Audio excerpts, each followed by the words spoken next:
Salve, salve, pessoinha querida! Saudações biológicas! Professor Túlio Bastos vindo do lado de cá, dessa pequena tela do seu smartphone. Começando, né? Esse vai ser o vídeo 1 da nossa super revisão Enem. Então, se você por algum motivo aí ainda está devendo alguma coisa na biologia, vai fazer medicina ou qualquer outro curso da área de biológicas, e ainda tá precisando daquele upgrade final para chegar arrebentando, chegar de sola no Enem 2019, se liga no nosso vídeo após a vinheta que nós vamos vir arrebentando nessa super revisão Enem 2019. Vamos lá, roda a vinheta!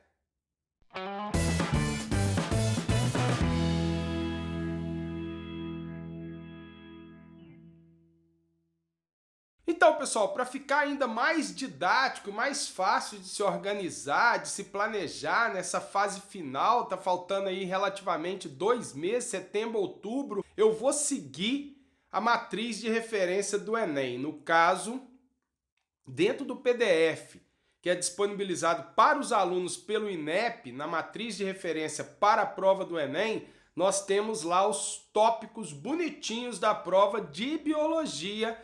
E o primeiro tópico, o primeiro grande tópico de conteúdos, né, de disciplinas a serem estudadas, de conteúdos da biologia a ser estudado especificamente, é moléculas, células e tecidos.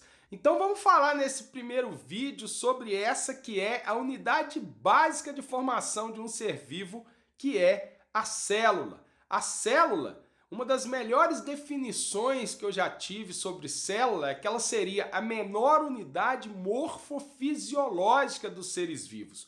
Por que morfofisiológica? Morfo, forma, fisios, função. É ela que confere para qualquer ser vivo a sua forma e a função que ele desempenha, ou todas as funções desempenhadas por esse ser vivo. Então, a unidade estrutural básica de um ser vivo seria exatamente a célula. Nesse primeiro vídeo, eu quero que uma coisa fique bem clara. Com relação à organização, existem 2 tipos de célula.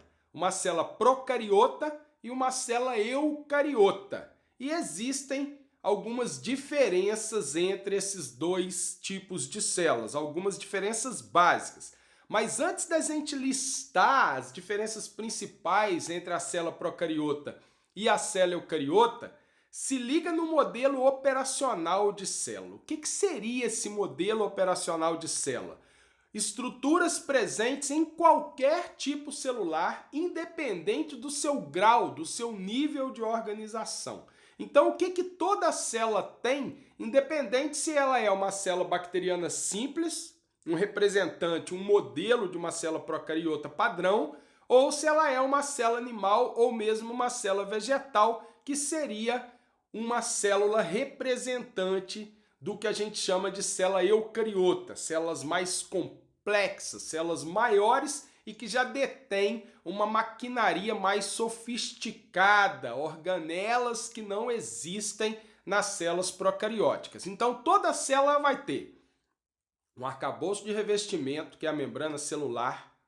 Tá? Então toda célula tem membrana celular, que também pode ser chamada de plasmalema. Toda célula tem uma porção de preenchimento interna, que é chamado de aloplasma ou citosol. A gente também pode chamar de citoplasma fundamental.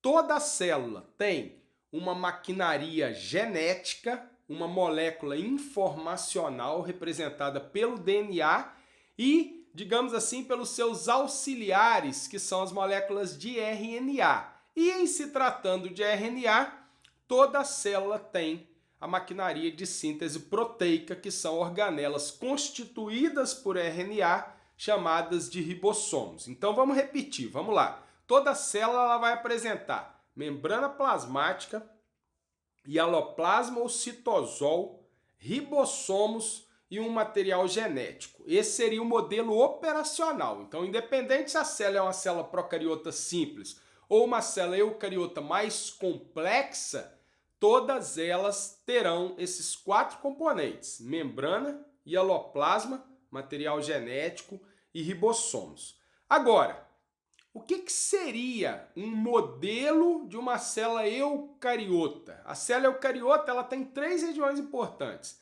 a membrana, o núcleo e um espaço entre a membrana e o núcleo, que seria o citoplasma. Entre a membrana plasmática, que é o envoltório mais externo de uma célula, que delimita o seu conteúdo e separa o material interno do meio externo, e também a membrana de dentro, que é a membrana nuclear ou cariomembrana, muito conhecida como carioteca, existe um espaço. Esse espaço é exatamente o citoplasma. E nesse citoplasma nós teremos três componentes, se liga nisso. O hialoplasma ou citosol, que a gente já havia dito que é um componente do modelo operacional celular, toda célula tem.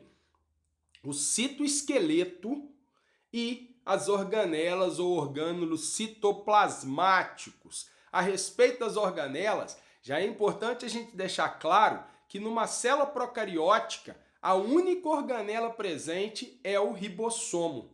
A célula procariótica, ela não apresenta orgânulos membranosos. O complexo de Golgi, retículo endoplasmático, lisossomo, vacúolo, isso não existe numa célula procariótica. A única organela presente em qualquer tipo celular é o ribossomo e, como a gente vai ver em detalhes, ela não é uma organela revestida por membrana lipoproteica. Ela é uma organela constituída por proteína associada a RNA ribossômico. E o núcleo? O núcleo é o setor, digamos assim, o setor administrativo da célula. E ele tem quatro componentes principais. A membrana de revestimento, que é chamada membrana nuclear ou carioteca, também chamado de cariomembrana ou envelope nuclear, envoltório nuclear. Uma porção de preenchimento, que é muito análoga, muito parecida ao hialoplasma, mas como é a porção de preenchimento do núcleo, a gente chama ela de cariolinfa ou nucleoplasma. Filamentos, que contém o material genético, que é a cromatina ou cromossomo, dependendo do grau de condensação dessa molécula de acordo com o ciclo celular. E também nós temos um corpúsculo esponjoso formado por RNA e ele é estruturado a partir de uma região específica do DNA, que é o nucleolo. Então, quais são os quatro componentes básicos do núcleo de uma célula eucariota? É até um pouco redundante falar núcleo de uma célula eucariota, mas é apenas para reforçar o aprendizado de vocês, já que a gente sabe que uma célula procariota não tem núcleo. Então, sempre que a gente fala de núcleo para a célula, a gente está se referindo especificamente a uma célula eucariota, uma célula de protozoário, de fungo, de uma alga, de uma planta ou de um animal. Células bacterianas são células procarióticas e, portanto, não apresentam núcleo. E esse núcleo, revendo, como a gente já disse, ele tem quatro componentes: carioteca, cariolinfonucleoplasma, cromatina e o nucleolo. Ficou claro esse primeiro vídeo nosso, gente? A ideia aqui é fazer uma revisão das estruturas celulares. Então, no primeiro ponto, a gente falou que quanto à organização, existem células procarióticas e eucarióticas. Depois nós falamos do modelo operacional, as estruturas presentes em qualquer tipo celular. Toda célula tem membrana, hialoplasma, ribossomos e material genético. E por último, a gente falou de um modelo de célula eucariota, que teria uma membrana plasmática, um citoplasma e um núcleo. No próximo vídeo, nós daremos mais detalhes sobre as células procarióticas e eucarióticas e iremos começar a falar da membrana plasmática e da fisiologia da membrana. A gente se vê no próximo vídeo. Se você gostou desse vídeo, compartilhe com seus colegas, siga-nos nas redes sociais, se inscreva em nosso canal do YouTube caso você ainda não tenha se inscrito. O nosso canal também é dedicado a dar dicas de estudos, como estudar de forma correta e potencializar seus estudos. Eu aproveito para desejar um ótimo estudo e um ótimo, excelente aprendizado para você. Um grande abraço, valeu!